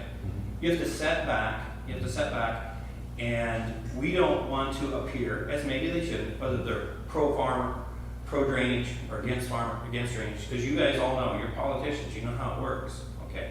The problem with that is they set back. They need an invitation from this group to say, wait a second, we want your input. And then they can bring their full force into it. And that's what I'm asking for, is invite them so that they can inform us. I think that we can do that through the county engineer's office. One of the issues we've had is we've invited him to both informal sessions. The first one in January was attended by the NRCS guy on his own time. He cannot get funding to come to these meetings for mileage or for time outside of their normal working hours. Well, then we'll have to do it during the day and. Well, and that's what we'll do when we'll coordinate with what their schedule is, when we try and get them out there to talk with landowners. We'll talk to Salix, see if we can get the room for maybe a 2 to 4 slot. Right. And allow them to make a presentation. I just have one more request. Can I get the district bylaws and the district classification, like they said, how you get charged? Can I see how that's set up now? That would be available in the recorder's office, yes, Diane Peterson. She has the breakouts for the current assessments, which Thank you. All right. have the acreages and then the relative level of benefit for each land. Okay. All right. Any further discussion, ladies and gentlemen? I don't know if we ever voted on it. No, we have a motion on the floor to receive this report, and I think we have to do that. We gotta figure out when we're gonna be able to do this meeting too, because we're sitting in harvest season, we have it at 2 to 4, we're not gonna get everybody there. Well, that's gonna have to be put off until Yeah. We'll have to put that off till late December, November or December. and then maybe push this meeting, the other meeting further back. I don't think you've got on your agenda to set a hearing date. No, we don't, but we can. Okay, But then you're let's safe just, to receive the final report. we'll receive the final report then. Yeah, we have a motion to receive in a second. Any further discussion of that? Those in favor indicate by saying aye. Aye. Those opposed, same sign. Now, back to, Mark, I don't know how much your time you're putting into this, but speaking for myself, not the board, I need to kind of see if this open ditch is gonna run. Okay. And, If you'd like to make, if next Tuesday's schedule is, next Tuesday is out for me. oh, that's right. Yeah. If the 14th works, we could go down and take a rough look at where it's at. Works for me. That'll work for me. Works for me. I know where it's at. I don't need to go back out there. No, I don't either. I can always use another visual. Yeah, I've been Being out there 2 or 3 locations, you know times. that. I want to see exactly where this ditch is running. But, you know, we can go down there 14th and we'll just put it on the agenda. Can you make sure that happens, Karen? Okay. What was the other item we had to act on? Well, the other item would be to set a public hearing schedule No. in our, And hire legal counsel. oh, higher legal. Oh, hire the legal counsel. And that was Brian Mr. Schmidt. Brian Mike Schmidt's Schmidt. office, yes. Is there a motion to do that? Wait, it's not on the agenda. Oh, it's not on the agenda. Put it on there. We can get that on the agenda for next week. Next week, okay. You'll Any have other to, item? you'll have to do it the same way you did this week where you adjourn and then, Okay. Going back into the, right. because Appreciate all your work. Yeah. Yeah. Very well, very well done. I want to compliment the board of taking providing 2 informal hearing process to these landowners to give them opportunity to come in and comment. Thank you. Okay. Is there a motion to adjourn? Motion to adjourn. Let Pat eat something. Is there a copy? yes, there's an official copy for you that should be stamped and received by the auditor's office, so I've got that here for you. There is one of that. No, this is it. Okay. Those in favor? Aye. That should be on file, records of district. Here we go. Okay.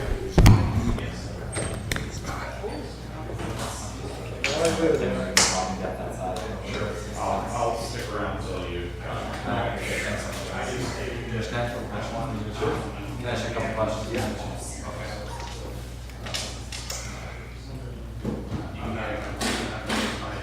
Are you gonna be around the next